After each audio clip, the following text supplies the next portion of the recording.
अमरकोट का राजकुमार है और मुम्मल लोदरवा जैसलमेर की क्या है, राजकुमार। दोनों के बीच में कौन सा प्रसंग हो जाता है, प्रेम प्रसंग हो जाता है।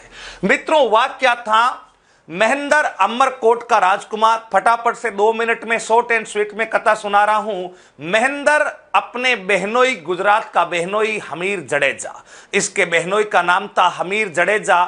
एक बार की बात है, हमीर जडेजा और ये महेंद्र जो है, ये दोनों शिकार खेलने के लिए निकलते हैं और किसी एक शिकार का पीछा कर रहे थे, खरगोश का पीछा कर रहे थे। इन्होंने तय किया कि आज तो खरगोश का ही शिकार करेंगे। महेंद्र और हमीर जो इनके बहनोई थे, गुजरात के थे हमीर जडेजा, तो ये दोनों उस खरगोश का पीछा करते करते रेगिस्तान में 4-5 घंटे से घूम रहे थे, लेकिन वो खरगोश इनके हत्थे नहीं चढ़ा। ये पीछा करते करते, खरगोश का पीछा करते करते मित्रों जैसलमेर तक पहुंच जाते हैं, लोदरवा तक पहुंच जाते हैं। और लोदरवा के पास से एक नदी बहती थी, उस नदी का नाम था काक नदी। काक नदी का ही दूसरा नाम है काकने नदी, मसूरदी नदी। बताओ, काकनी नदी और मसूरदी नदी। अब देखो, काक नदी के पास में जैसे ही महेंद्र और मुम्मल पहुंचते हैं, ये शिकार इस नदी में कूद करके अपने जान बचा लेता है। यानी ये शिकार महेंद्र और हमीर के हाथ से निकल जाता है। हमीर और महेंद्र बड़े दुखी हो जाते हैं, टूट से जाते हैं। बोला इतना संघर्ष किया लेकिन शिकार हत्थे नहीं चढ़ा। महेंद्र और हमीर जैसे तैसे नदी के किनारे बैठ करके मित्रों अपना हाथ मुंह धो करके इधर उधर अपनी नजरें फैलाते हैं। बोला सुबह से इस शिकार के पीछे भाग रहे हैं, भूख भी लगी है, कहीं पर भोजन की व्यवस्था हो जाए तो, क्योंकि उस समय जोमेटो स्विगी की सुविधा थी नहीं। इन्होंने इधर उधर अपनी नजर दौड़ाई, बोला कहीं पर भोजन की व्यवस्था हो जाए तो। मित्रों हमीर जडेजा और इस महेंद्र को थोड़ी सी दूर काकने नदी के उस पार एक महल दिखाई दे रहा था। उस महल को कहते हैं मेड़ी, और ये मेड़ी किसी और की नहीं, ये मेड़ी तो बताओ किसकी थी, मुम्मल की मेड़ी। किसकी मेड़ी, मुम्मल की मेड़ी। गुलाब के बागों से सजी हुई मेड़ी, ये आकर्षक भव्य इमारत, चारों तरफ पहरेदार, गोपियां, सेविकाएं चारों तरफ खड़ी है। और इस महल में, इस मेड़ी में बताओ रहती कौन है, मुम्मल रहती है। महेंद्र और हमीर जडेजा दोनों वहां पर उस महल के पास पहुंचते हैं। वहां के द्वारपालों से पूछते हैं कि हम अमरकोट के राजकुमार हैं, ये गुजरात के राजकुमार हैं, हम रास्ता भटक गए हैं, आपके यहाँ कुछ समय के लिए शरण लेकर के भोजन व्यवस्था करना चाहते हैं। द्वारपाल जो है इन्होंने इनको अंदर लाया। मित्रों महेंद्र भी एक हट्टा कट्टा गोरे रंग का नौजवान युवक था। मुम्मल की नजर महेंद्र पर पड़ती है, मुम्मल भी महेंद्र से बड़ी अभिभूत होती है। महेंद्र और हमीर जडेजा दोनों इस महल में आ जाते हैं और आकर के द्वारपालों के द्वारा इनको अच्छे से भोजन करवाया जाता है, बढ़िया सेवा की जाती है। भोजन करने के बाद, विश्राम करने के बाद ये महेंद्र अपने हमीर जडेजा के साथ वापस अमरकोट की तरफ रवाना होने वाले होते हैं। जैसे ही ये महेंद्र और हमीर जडेजा अमरकोट की तरफ रवाना होते हैं, मुम्मल जो है वो अपने द्वारपालों के साथ, अपने सेवकों के साथ एक संदेश भिजवाती है। सेवकों के साथ संदेश भिजवाती है कि इन दोनों युवकों से बारी बारी मुझे मुलाकात करनी है। दोनों युवकों से मुझे बारी बारी क्या करनी है, मुलाकात करनी है। यानी अब हमीर और महेंद्र दोनों को मिलना है। कौन सी राजकुमारी से, मुम्मल से। अब पहले कौन जाए, हमीर उम्र में बड़ा था तो महेंद्र ने कहा कि हमीर तू जा, फर्स्ट मीटिंग तू कर। फर्स्ट मीटिंग क्या करे, हमीर मित्रों वहां से जाता है मुम्मल से मुलाकात करने के लिए। हमीर जाता है तो मुम्मल के जिस कक्ष में मुम्मल रहती थी, उस कक्ष का रास्ता बड़ा विघ्न था। उस रास्ते में तरह तरह के हाथी, घोड़े, बाघ, अजगर ऐसे डरावने जानवर स्थापित कर रखे थे। हमीर जाता है, मुम्मल के कक्ष की तरफ आगे बढ़ता है। जैसे ही उस गलियारे में घुसता है तो उसे एक बाघ दिखाई देता है। वो बाघ वास्तविकता में तो असली नहीं था, लेकिन उसके चित्र को देख करके ऐसा प्रतीत होता कि वो तो असली बाघ है। अजगर दिखाई देता। इस बाघ और अजगर को देख करके हमीर बड़ा डर जाता, बोला अरे ये कैसी महिला, इसके घर के आगे तो पहरेदार के रूप में बाघ बेटा, अजगर बेटा है, ये तो कोई डायन है, ये तो लोगों को खा जाती है। इसलिए हमीर जडेजा तो डर करके वापस आ गया। अब नंबर आया महेंद्र का। महेंद्र एक साहसी, वीर, तेज तप वाला, लंबी कद काठी का गोरा युवक, बहुत साहसी था। मित्रों, महेंद्र अपने हाथ में तलवार लेकर के उस कक्ष की तरफ बढ़ता है। कक्ष की तरफ बढ़ता है। वही संकट वाला रास्ता उस महेंद्र के लिए भी था, लेकिन महेंद्र ने जैसे उस बाघ को देखा, बाघ के ऊपर तलवार से वार करता है। वार करता है तो उस बाघ के अंदर जो भूसा भूसा भरा था, मोम का जो बाघ बना था, वो पिघल करके साइड में गिर जाता है। महेंद्र ने सोचा, रहे ये तो कुछ नहीं है, ये तो डेकोरम कर रखा है, केवल और केवल क्या कर रखा है, डेमो दे रखा है, डेकोरम कर रखा है, ये सिस्टम कुछ नहीं है। महेंद्र बिना डरे निडर होकर के मुम्मल के कक्ष की तरफ पहुंच जाता है। मुम्मल आगे महेंद्र की प्रतीक्षा में खड़ी थी। मित्रों, महेंद्र मुम्मल को देखते ही बड़ा अभिभूत हो जाता है। मुम्मल लंबी कद काठी की महिला, जिनके बाल पांव की एड़ियों को छूरे थे, कजरायु नयन, सुईदार गर्दन। इस दृश्य को देख करके, इतने आकर्षक मुम्मल को देख करके महेंद्र मुम्मल का कायल हो जाता है, और मुम्मल भी महेंद्र को देख करके कायल हो जाती है। पहली नजर में महेंद्र और मुम्मल को बताओ क्या हो जाता है, प्रेम हो जाता है। मित्रों, दोनों इतने खो गए थे, बातों ही बातों में पूरी रात बीत गई, पता ही नहीं चला, दोनों बातें करते रहे।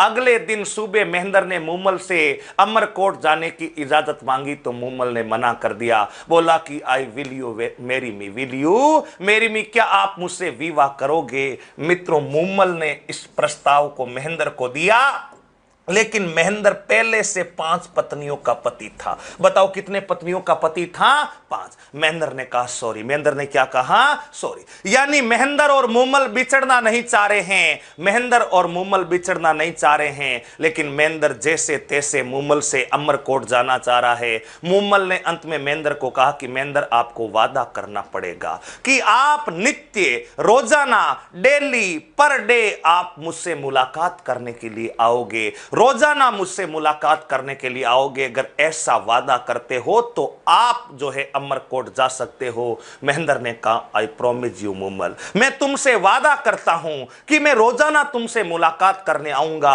ऐसा वादा करके महेंद्र अपने बहनोई हमीर जडेजा के साथ मित्रों अमरकोट की तरफ चला जाता है। बताओ किस तरफ चला जाता है? अमरकोट। लेकिन महेंद्र का मन तन मस्तिष्क कुछ काम ही नहीं कर रहा है। महेंद्र के दिमाग में केवल और केवल कौन दिख रही है? मुम्मल दिख रही है। मित्रों, मुम्मल ही मुम्मल के ख्याल महेंद्र को आ रहे हैं। महेंद्र ने कहा कि अब करूं तो करूं क्या? जैसलमेर से अमरकोट की दूरी तो 100 किलोमीटर है। जैसलमेर से अमरकोट की दूरी 100 किलोमीटर है, और उस समय स्कॉर्पियो, फॉर्च्यूनर, ऑडी, मर्सिडीज गाड़ियां तो चलती नहीं थी। 100 किलोमीटर दूरी रोजाना महेंद्र कैसे तय करेगा? महेंद्र ने कहा कि वादा भी कर दिया है, रोजाना मिलके आना है। महेंद्र अमरकोट पहुंचता है। वहां पर राइका के पास जाता है, ऊंटों के टोले के पास जाता है और उस राइका को कहता है कि राइका, कोई स्कॉर्पियो है क्या जो रोजाना मुझे अमरकोट पहुंचा दे और सुबह होने से पहले पहले वापस अमरकोट छोड़ दे? यानी मैं रात को यहां से रवाना हूं,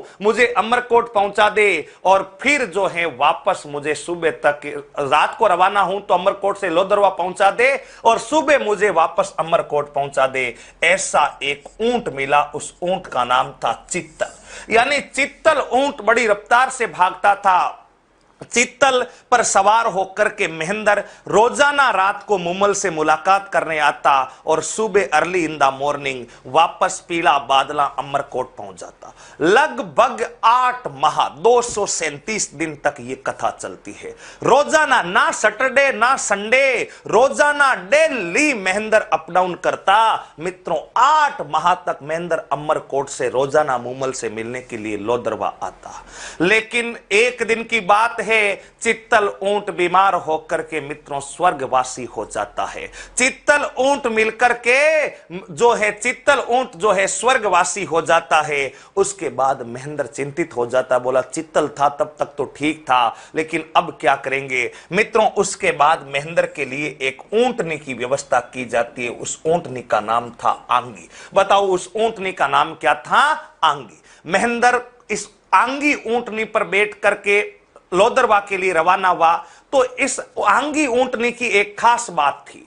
आंगी ऊंटनी एक बुजुर्ग ऊंटनी थी, अनुभवी ऊंटनी थी, लेकिन ये आंगी ऊंटनी की एक विशेषता ये थी कि इसके जो राइका थे, आंगी ऊंटनी के जो मालिक थे, उन्होंने कहा कि देखो महेंद्र जी, आपको ये अमर को लोदरवा पहुंचा तो सही समय पर देगी, लेकिन अगर आपने इसके ऊपर गलती से वार कर दिया तो ये रेगिस्तान में कहीं इधर उधर खो जाएगी। इसलिए आपको गलती से भी इस ऊंटनी के ऊपर वार नहीं करना है, नहीं तो आपको नियत समय पे 12 बजे आपको ठीक ये अमरकोट रोप कर देगी, आपको इस पर वार नहीं करना है। मित्रों, महेंद्र इस ऊंटनी पर सवार होकर के लोदरवा के लिए निकल पड़ता है।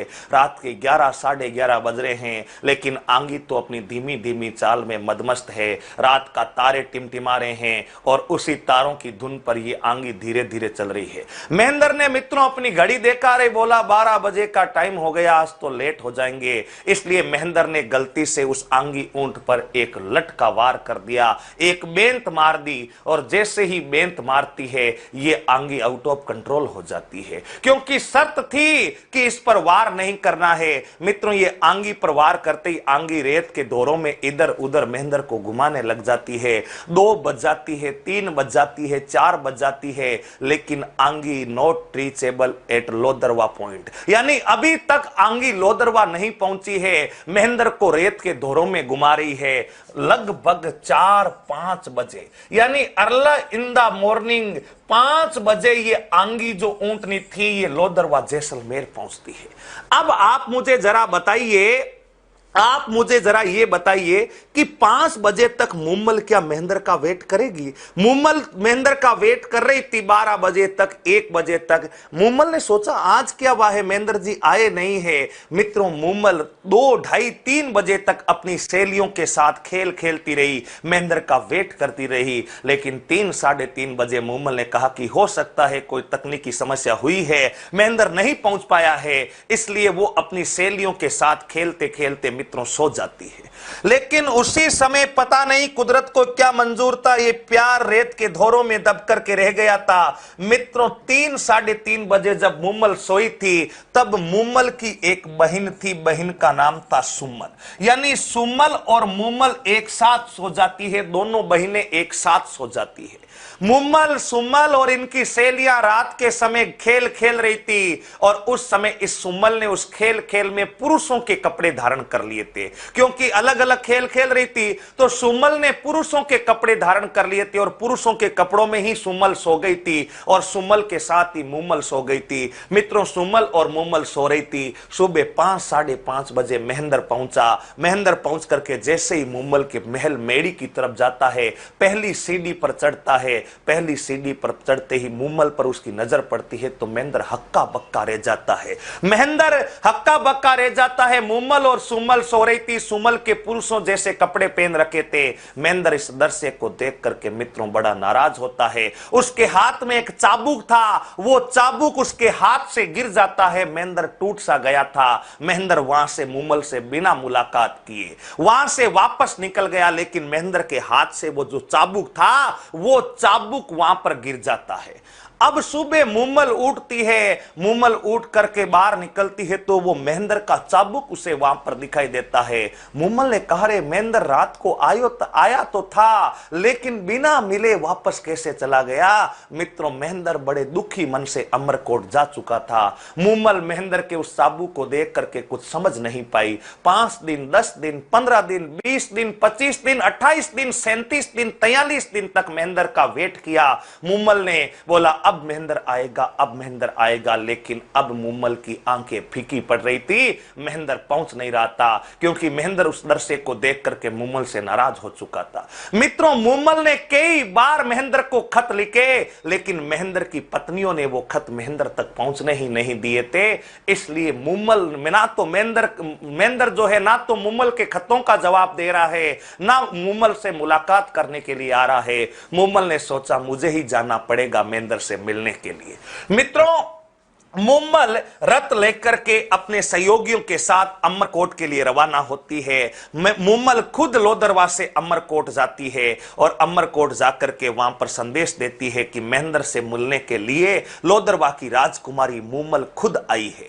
मित्रों, महेंद्र अब भी नाराज की थी। महेंद्र मुम्मल से मिलना नहीं चाहता था। महेंद्र ने कहा कि मैं आपसे कल बात करूंगा, आज बात नहीं करूंगा। लेकिन मुम्मल को तो हर हाल में महेंद्र से मिलना था, इसलिए मुम्मल रात्रिकालीन विश्राम वहां अमरकोट में ही करती है। महेंद्र मन ही मन सोच रहा है, मुम्मल इतनी अपनी प्रतीक्षा कर रही है तो सच में मुम्मल सच्ची हो सकती है। मुम्मल की परीक्षा लेने की ठानी महेंद्र ने कहा कि महेंद्र ने मन ही मन सोचा कि मैं किस प्रकार से मुम्मल की परीक्षा लूं कि वो सच में मुझसे प्यार करती है। मित्रों, महेंद्र ने एक दरबारी की सहायता से राजकुमारी मुम्मल तक एक संदेश पहुंचाया। राजकुमारी मुम्मल तक एक संदेश पहुंचाया, और संदेश क्या था? संदेश था कि उस राजकुमार ने, जो दरबारी था महेंद्र ने समझाया, बोला जा तू चुपके से मुम्मल को जाकर के बोल कि महेंद्र को तो रात को काला नाग डस गया था और वो तो कौन सा वासी हो गया है, स्वर्गवासी। उसके बाद मुम्मल की क्या प्रतिक्रिया होती है।